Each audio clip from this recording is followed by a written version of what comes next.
예, 여러분, 마지막, 오늘은 여러분들, 아마 준비를 하라고 제가 좀 이렇게 학생들한테 많이 좀 닥달을 좀 하고 그랬는데, 빨리빨리 하라고 그랬는데, 아마, 준비가 안 된 학생들이 간혹 좀 있을 것 같아요. 그래서 오늘은 여러분들 크게, 사회복지법은 도대체 어떤 거구나, 어떤 것들이 있구나, 이런 것들 여러분 좀 아시면 될 것 같아요. 그래서 그거 위주로 여러분들 좀 이해시키고 여러분들 학습만 좀 됐다 오늘은 여러분들 좀 이렇게 만족할 것 같아요. 우리나라의 어떤 그 사회복지법이 어떤 것들이 있는지 이거 사실 그다 좀 뒤쪽에서 해야 될 거 좀 오늘 이해돋기 위해서 여러분들 요거 여러분들 PPT에 있습니다. PPT 자료에 그 9장 쪽에 이렇게 보시면 사회복지법 한번 좀 찾아보세요. PPT 자료 이 PPT 자료 이렇게 보시면 9장 쪽에 있습니다.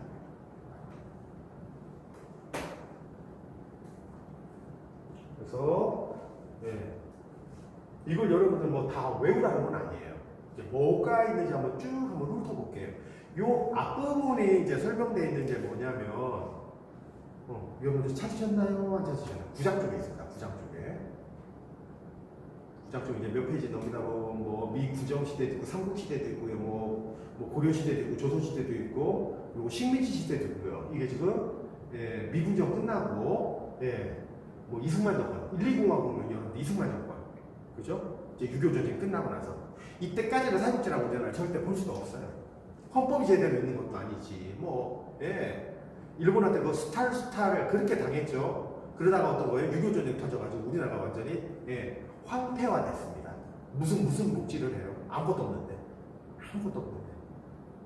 이제 이승만 정권 들어서 그나마라도 국가의 어떤 틀을 만들려면 헌법이 있어야 되고요. 이제 이렇게 시작돼요. 이걸 찾으셨죠? 이렇게 찾으시고 볼게요. 사회복지 관련된 입법. 사회복지 관련된 입법인데 왜 헌법이 나와요? 이렇게 얘기하실 수도 있어요. 헌법은 가장 우리나라의 어떤 거예요? 가장 탑 상위 개념이죠. 헌법에 뭐가 있어요? 이 재헌헌법이다라는 거 한번 보면 노령, 폐질, 기타 근로능력의 상실로 인하여 자립해서 생활할 수 있는 능력이 없는 분들 이런 사람들은 어떻게 해야 된다? 국가가 생존시켜야 된다. 지원해서 이 사람을 살려내야 된다. 근로능력 없는 사람은 목에 살려야 된다. 일례를 들자 이런 내용들이에요. 그래서 재헌헌법의 생존권 규정 그때 120공화국 때 이승만 정권이죠. 그 다음에 대한적십사사 조직법 여러분 밑줄만 이렇게 빨간 걸로 그리세요. 이런 게 있구나. 과거에 재헌헌법이 있었고 과거에는 보세요. 이 1, 2정권 때 그러니까 1, 2정권이면 여러분들 우리나라가 50년도 전쟁 터지고 53년도 이후로 이때 재헌헌법 그리고 대한적십자사 조직법 49년도 그리고 후생시설 설치 기준요. 후생시설이라는 거 여러분 딱 한번 좀 볼게요. 과거에 여기 명칭들이 좀 그죠? 후생시설이 뭐야? 후생시설 어떤 느낌 나세요? 후진가? 후생시설 어떤 느낌 나요? 한자 용어인가? 이런 생각도 좀 들 테고 그죠? 일본에는 지금도 후생 노동성 이런 게 있어요. 우리나라에 보건복지부 이런 개념으로. 그러니까 일본의 어떤 그 잔재가 이때 그대로 그러니까 보건복지부 같은 그런 어떤 거 아닌가 싶습니다. 그래서 후생시설 지금 이제 이게 바뀌었죠.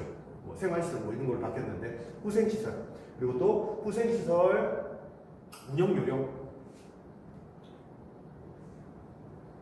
그다음 보니까 근로기준법 이게 사실은 어떤 거예요? 8시간만 근무해야 되고 휴일은 여러분들 우리 정책론 때 뭐 배웠어요? 전태일 맞죠? 전태일 근로기준법하고 싸우다가 본인이 어떤 거예요? 죽죠. 군인자살 해버리잖아. 말을 암만 해봐야 안 되니까 억울하고 원통하고 이걸 이슈화 시키려고 그러다 보니까 이게 어떻게 해요? 안 되죠. 그래서 그때 이제 많이 바뀌었어요. 지금도 청계천 쪽 그 공장 가면 전태일 동상이 있다고 그러더라고요. 그 다음에 공무원연금법 이렇게만 좀 읽어볼게요. 제가 여러분들한테 뭐 다른 건 아니고 이런 게 어떤 거예요? 사회복지법이에요. 이렇게 알려드리고 싶어서 말씀드리는 거예요. 갱생보호법, 갱생보호. 이것도 또 왜 이상하죠, 좀 여러분들. 갱생이 뭐예요? 갱생. 이것도 명칭이 또 그렇죠. 갱생. 이것도 일본에 있었던, 그렇죠. 일본에 그대로 여러분 명칭. 갱생한다라는 게 어떤 거예요? 그러면 갱생. 다시 한번 바뀐다. 뭐 이런 뜻이 맞아요. 바뀐다라는 거, 바뀐다는 거. 많이 변화되고 좋은 방향으로 바뀐다. 막 이런 뜻이에요. 그러니까 어떤 것들 교도소라든가 소년원을 갔다 오신 분들이 자꾸 어떤 거 나오면 교도소에서 출소하면 잘 사셔야 되는데 이분들이 어떻게 한다? 재범을 자꾸 저지르는 거예요. 재범률이 거의 60% 육박해요. 이게 큰일인 거예요. 근데 이분들이 이것도 어떻게 할 거예요? 굉장히 모호법. 그럼 이걸 왜 만들었어요? 그러면 이 사람들이 나와가지고 출소해서 왜 자꾸 재범을 저지르고 이게 취미도 아니고 뭐도 아닐 텐데 왜 이럴까요? 먹고 살기는 막막한 거예요.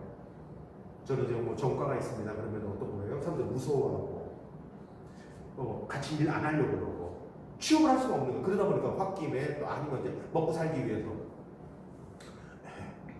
사고 저지르고 또 교도소. 이거 이제 막아놓잖아요. 그럼 뭐를 해야 돼요? 이제 교육시켜야 되고요. 그죠? 이분들 교육시켜야 되고 또 어떤 거 직업훈련 같은 거 시켜서 자격증을 더 나. 어떻습니까? 뭐 좀 안 되면 뭐 도배 기술이라든가 뭐 몸으로는 좀 하는 거지만 뭐 용접이라든가 뭐 이런 것들 과거에 참 많이 시켰었어요. 예, 그래서 군사 또 밑에 군사 원호보상법 전쟁이 터지고 나니까 어떤 것도 막 상위 군경들 다친 분들이 너무너무 많은 거예요. 이분들 또 유가족들 먹여 살려야 될 거 아니에요. 국가를 지키기 위해서 이거 특별 케이스죠. 국가를 위해서 싸우다가 죽거나 아니면 크게 다쳤어요. 이분들 그 가족들은 어떻게 해야 돼요? 먹여 살려야 될 거 아니에요. 안 되면 그 자식들 취업을 좀 좋은 데 이렇게 뭐 코트제도 할당제도다 뭐 그런 것들 윤락행위든 방법 요거 여러분들 저하고 이제 수업 때 이제 다 할 거예요. 윤락행위는 뭐 이분이 여성복지 쪽에 들어가겠죠. 여성복지 쪽에 윤락행위든 방지법. 윤락행위라는 게 이제 성매매 지금 얘기하는 거 성매매. 이 당시만 해도 여러분들 성매매 뭐 이런 어떤 것들이 성매매를 하는 어떤 현장을 이제 경찰들이 덮쳐요. 그럼 누구 잡아가요? 지금은. 특히 남자가 이제 막 신상 공개되고 난리 나죠. 이제 못 살아요. 직장 다 잘리고 이제 못 살아요. 그때는 어떤 거예요? 여자분을 잡아가요. 남자를 안 잡아가. 이 당시에는. 이거 잘못했다는 거예요.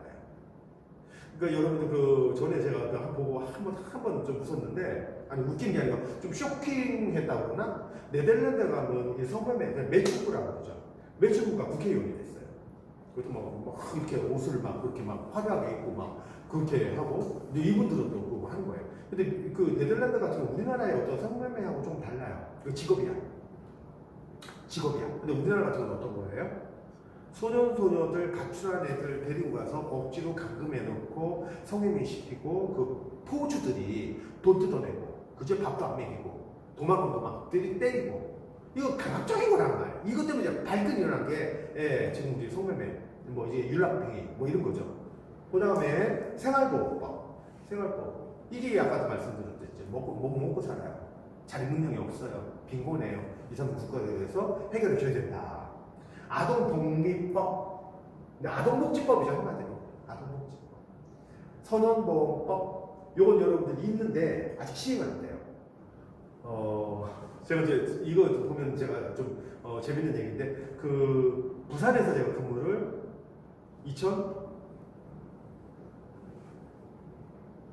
2001년도부터 4년도까지 근무를 했어요. 그 장애인분들 이제 고용하고 그러면은 이제 장려금지 그만하고 왔다 갔다 했는데 가니까 선원 모집 막 이런 사무실들 가고 거기 또 장애인분들이 또 고용이 돼 있고 막 그래요. 했는데 뭐 손가락 이제 뭐 절단이라든가 이런 분들 이제 또 다리 약간 전다든가 뭐 이런 분들 또 깜짝 놀라 야 부산 다르구나. 재해구호법 이제 이런 어떤 막 지금 뭐 이거 뭐예요 지금 태풍 때문에 이제 난리가 났죠. 뭐 이런 것들 아니면 산사태, 폭우 막 뭐 이런 거 사회복지 행정 시체 상사공학으로 넘어갑니다. 이거 박정희 정권이죠. 앞만 한번 볼게요. 네. 헌법의 생존권 규정을 개정을 했고요. 여기 지금 여러분 익숙한 어떤 단어가 나오죠. 모든 국민은 인간다운 생활을 할 권리를 가졌다. 네. 국가는 사회보장의 증진에 노력하여야 한다. 굉장히 좀 이렇게 디테일해지고 구체화됐죠. 생활 능력이 없는 국민은 법률이 정하는 바에 의하여 국가의 보호를 받는다. 시혜적인 것에서 어떤 거? 권리적으로 받겠다라는 의미가 뉘앙스가 강하죠. 군인연금법. 예. 우리는 국민연금법으로 먼저 시작한 게 아니라 이런 어떤 것들.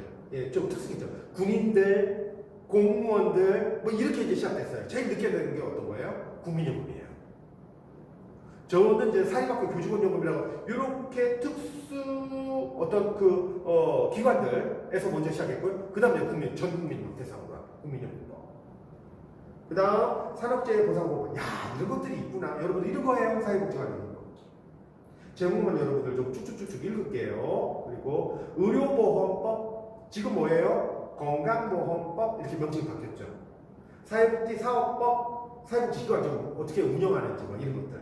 기타 사회복지법. 예. 사고가 되는 막 경제발전에 막. 예. 사립학교 교원, 교직원연금법, 제가 이제 여기 해당돼요. 저는 이제 국민연금, 장애고용 독증단에 있을 때는 국민연금 하다가 14년, 예, 제가 있다가, 이제 저는 나중에 보니까 정년퇴직을 이제 제가 11년 반 남았는데, 그때 이제 일시금으로 제가 못 받았어요. 그때 딱 이제 재정이 막 부족하다고 해가지고, 지금 오히려 잘 된 것 같아요. 그래서 이 사립학교 교직원연금에서 제가 좀 받고요. 제가 64세가 되면 국민연금에서 또 이제 제가 이제 기여했던 거, 13년 기여했던 거, 객줄도 보고 이제 같이 이제 받아서 좀 생활을 할 수 있을 것 같아요. 그래서 여러분들 나중에, 그 자녀분들 데리고 오세요. 세배되는 애들.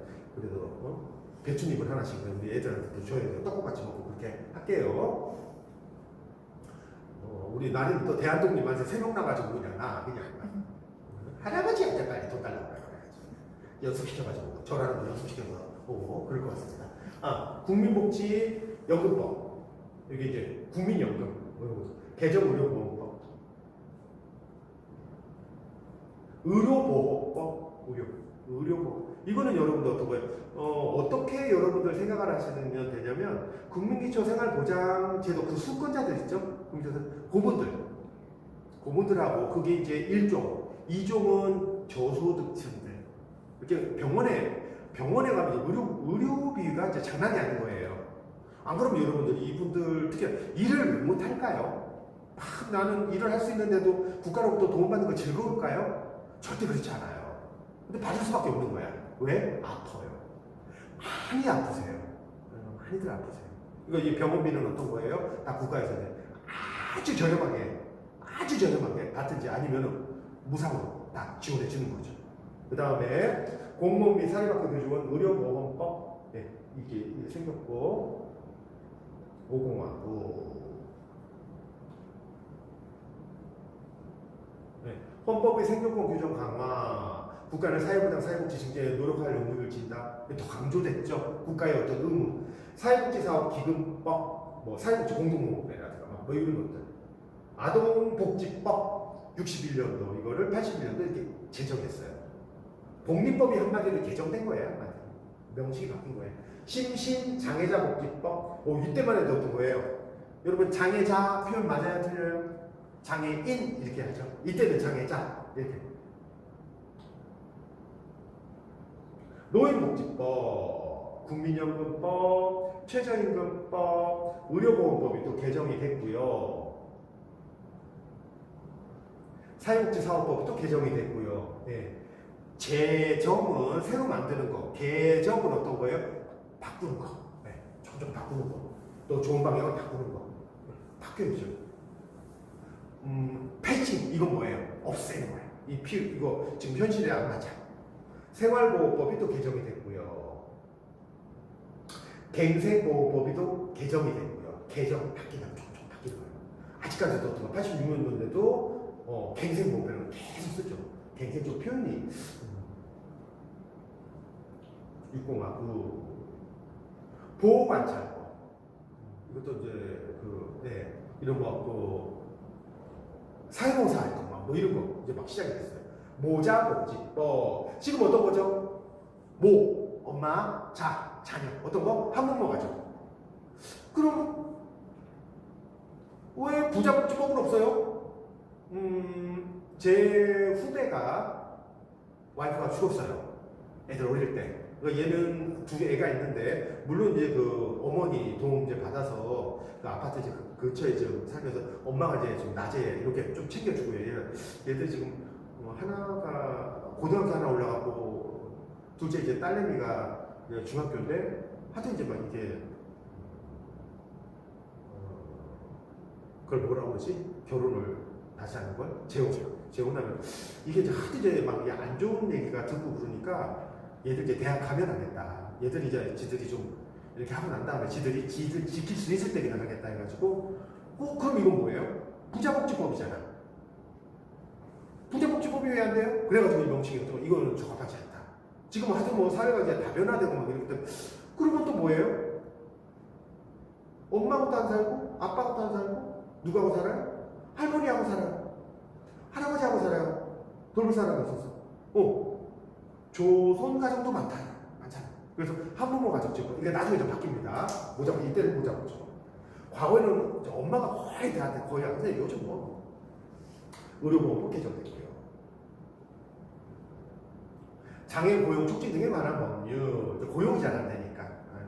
88일 끝나고 난 다음에 90년 장애인 복지법. 이제 딱 명칭이 장애인 복지법. 또 영유아 보육법. 이건 여러분 잘 아실 거고요. 그리고 사내근로복지기금법. 근로자의 재산 형성과 생활 안정을 뭐 이거 좀 하는 거죠. 청소년 기본법. 청소년 같은 경우 참 이게 미래죠. 우리나라의 미래. 사회복지사업법 개정. 고령자 고용촉진법. 고령자분들도 지금은 어떤 거예요? 벌어야 돼요. 벌어야 돼요. 일자 일본군 위안부 피해자에 대한 생활안정지원법. 이게 왜 이렇게 93년도 이게 늦게 이렇게 만들어졌을까요? 쉬쉬쉬쉬한 거야. 할머니들 진짜 쉬쉬쉬쉬한 거. 정말 용기 내셔가지고 이것들이 이슈화되고 해서 일본은 아직도 어떤 거 이거 부정하고 있죠. 나쁜 놈들이에요. 고용보호법. 그리고 성폭력범죄의 처벌 및 피해자 보호 등에 관한 법률. 처벌을 어떻게 할 거고 성폭력을 했을 때 피해자에 대해서 가해자는 처벌하고 피해자는 어떻게 보호할 건지 빨리 어떤 쉼터라든가 어떤 그 심리적인 어떤 상담이라든가 이런 것들. 보호 관찰 등에 관한 법률 계속 나오죠. 교도소 소년 국민연금법 개정됐고요. 사회보장 기본법, 또 뭐 정신보호법, 사회보장 기본법이 생겼고 정신보호법. 회개한 사고 많죠 요즘. 놀래요, 경악해요. 어떻게 저럴 수가 있나? 어떻게 저럴 수가 있나? 그 여러분들 이제 사회복지사고이기 때문에 보셔야 됩니다. 이게 저 사람 정상적인 어떤 심리적 상태인가, 좀 문제인가, 정신질환성의 어떤 문제인가. 이번에 어떤 보니까 그 계모하고 계부하고 친엄마가 아이를 막 뜨거운 냄비에다 막 지지게 하고 걔가 탈출해가지고 슈퍼마켓인가 마트인가 어디 들어가서 빵 얻어먹고 막 그거 나왔었죠. 방송 한번 크게 나오고. 이게 보통 일이 아닙니다. 그거 다 그렇게 좀 생각해요. 근데 와이프가 우울증 있고 애는 또 왜 이렇게 많이 나. 그런데 그 아동 수당 받으려고 나 못 살아. 여성발전 기본법. 사회복지 공동모금회법 이제 나오네요. 사회복지 공동모금회법. 이게 여러분들 너무 막 산만하게 막 이렇게 돼 있었어요. 그걸 어떻게 좀 이렇게 한 군데서 한번 이렇게 일치해가지고 한 군데로 또 이렇게 뭐라 그래요? 센터 역할을 할 수 있는데 딱 해가지고 이렇게 좀 배분하고 좀 정확히 하자. 청소년 보호법, 장애인 임산부 등의 편해지는 보장에 관한 법률. 사회복지사업법 개정, 가정폭력 방지 및 피해 등에 관한 법률. 가정폭력입니다. 이건 아까 성폭력이었고 가정폭력. 국민의료보험법, 국민건강보험법죠 지금. 국민연금법 개정, 국민건강보험법 여기 이제 개정이 되고, 국민기초생활보장보험법. 장애인 고용 촉진 및 직업지원까지 바뀌었습니다. 정신보건법 개정, 사내근로복지기본 계속 개정이네요. 사회복지공동모금법 개정, 의료급여법, 국민건강보험 재정건전화특별법, 모부자보호법 이거 바뀌었죠. 모부자보호법. 사회복지사업법 개정, 청소년복지지원법, 청소년활동진흥법. 참 우리 청소년들이 어디 가서 뭐 할 데가 없어요. 청소년 활동 우리 저기 청소년 트랙이지만 할 데가 없어요. 많이 만들어져야 돼요. 청소년 활동 수련회나 센터라든가 막 청소년 센터라든가 그 에너지 넘치는 애들 하루 종일 그냥 공부만 한다고 그냥 좀 할 때 하고 막 이래야 되는데 하여튼 좀 불쌍하죠. 영유아보육법 개정, 건강가정기본법 제정, 노후전 주민의 복지 증진을 위한 특별법 제정, 학교폭력 예방 및 참 많아져요. 이제 점점 국민기초생활보장법 개정, 의료보험 개정, 입양특례법 개정, 입양 하나 돼 우리나라 입양을 좀 어떻게 하면 활성화시킬까? 성매매 방지 및 피해자 보호 등에 관한 법률, 사회복지사업법 개정, 사회보장 기본법 개정, 교통약자 이동 편의 증진법 개정, 저출산 고령사회 기본법 개정, 노인복지법 개정, 장애인기업 활동 촉진법 제정 굉장히 많아요. 여러분들 이렇게 보시면 하도 많아가지고 됐다. 왜 안 되지? 고령친화산업진흥법 제정, 사회적 기회법 육성법 제정, 장애인 차별금지법 이 제정이라는 거 새로 만드는 거죠. 좀 많아지죠. 다양하게 노인장려법 제정, 노인복지법 개정, 사회복지사업법 개정 이렇게 하고 여러분들 그 오늘 이게 더 이제 뭐 배웠겠나 그건 알죠? 그리고 다음 주에 여러분들 이제 자료 갖고 이제 본격적으로 여러분들 수업을 좀 진도를 나갈게요. 저도 준비 좀 많이 또 열심히 그렇게 할 테니까 여러분들 준비 좀 잘 해오시고요. 마지막으로 한 3분 정도 되는 거 동영상 같이 또 이렇게 붙여서 사회복지 관련된 거 한번 이렇게 좀 보시고 오늘 수업 마무리하겠습니다. 다음 주 뵐게요. 네, 고맙습니다.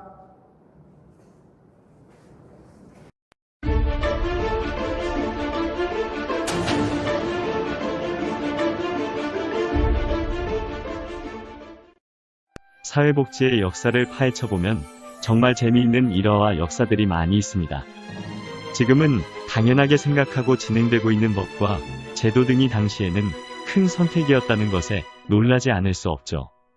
지금처럼 모든 사람에게 자유와 평등을 보장해주는 시대가 아닌 태어날 때부터 정해진 위치에서 일을 해야 하는 사람들은 억울했을 것입니다.